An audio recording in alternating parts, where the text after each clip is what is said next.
photos on the wikis and stuff like that, it's a little out there, something, and that's fine, that's fine. But you don't want the kids seeing it. You're adults, so I'm an adult, that's fine, you do what you want. But you don't want the kids seeing your Facebook page where, you're doing something in a club or a bar or something like that they have access to. In fact, when you get out of college, you need a new handle, okay, that these kids can't look up, because they will. They're going to want to know what you're doing. They're going to want to see what you're doing and you're doing and you're doing. My sister changed her whole name on Facebook because her students were looking her up. Yeah, you got, because, you got to be careful of that stuff, okay? I mean, sometimes we can't be in control of that. Well, they're gonna look. Absolutely. That's why you gotta start now about, again, you're gonna have a digital footprint. Okay, so, guy tried to get into Harvard. Okay, and Harvard found a picture of him on Facebook drinking a beer with his family on a beach. He was under 18. They said, no, you can't get into Harvard. Family sued. Who do you think won? Harvard. Okay, so. And the family was supposed to go to jail because he was under 18. They should have kept that to themselves. Well, yeah, and drinking in public too, probably. So, but that's irrelevant. My point is, yeah, you got to be careful with this stuff. You got to be careful with this stuff from now on. Since 2014, that changed. So this is all the stuff that we can talk about with them: access, communication, literacy, security, rights, responsibility, etiquette, commerce, health and wellness, and law. The law, that's the big one. A student who is under 18, who is sexting another student under 18, can be arrested for pedophilia. And they have been arrested for it, okay? And they're now on the The sexual. person who sent it or the person who? Both. Because if someone downloads it to their phone, they're downloading child pornography. Okay.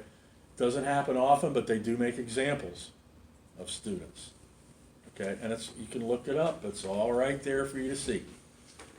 And they're on the sexual predator list, or not predator, but the whatever the sex offender list, for the rest of their lives. All because little Johnny wanted to show little Jill his junk. Okay. And so you got, and it's funny, and like I said, I'm sure some people in here have participated in it, and I'm not going to look at anybody in particular at all. But now I'm not. When I'm looking now, I'm not. That's over with. Or you've seen it, or your friend comes up and says, "Look what he sent me. Look what she sent me." It happens in school. I mean, because 4th grade, 5th grade, 6th grade. Again, these students just found out Santa's not real. The Easter Bunny's not real. They're starting to discover themselves. They're starting to go through puberty. Gee, I got a great idea. Let's give them a phone they can take pictures with. So I mean, stuff's going to happen. It's almost natural. Okay, all right. So we have to be models and talk to them about that. Same with the cyberbullying. I went into a school and my cooperating teacher said, "Yeah, this kid's in trouble. He was putting pictures of this guy's face on pornographic stuff of 2 men having sex and spread it out, that this kid's gay and all this stuff, and major cyberbullying kid. And this kid gets expelled or suspended or whatever. Got to watch this stuff, and you got to follow through if you see it. That's the other thing. Too much, we don't have. It's like, man, I got enough to deal with, man. I don't want to have to deal with this. You got to deal with it. Okay, that's part of your job, and it's part of your duty. But it should be something you want to do, because we're trying to make this world a better place, and we gotta do something about stuff like that. So you need to call it out when you see it. Internet safety, again, all this stuff. Again, modeling. The appropriate use of digital tools. You need to model that as teachers, okay? You read articles, I see them all the time, of a teacher who left his phone on. It was a male teacher, and he left his phone on, and he was looking at this one of his younger female students' Facebook page, and he had her in a bikini on his phone on a desk. Okay? This is ridiculous. Yeah, well, guess what? The world can be very ridiculous. And we do stupid things. I mean, who in here is perfect or online? Anybody? No one ever make mistakes? Yeah, we make mistakes all the time. And that was a bad one. That guy, I think, got fired. But, you know, and I'm going to show you another one. Last year when I was in Ohio, this teacher gave the students a test. And I'm going to talk about that Wednesday. You'll be surprised about this test that this teacher gave the students. Okay. So we need to be safe. We need to teach students how to be safe. Okay. Both civic engagement, service learning, all this stuff. And there's a lot of stuff that we could talk to these students about how to, you know, be civil and do service learning and help them do personal self-reflection, which is why I do reflective learning in here.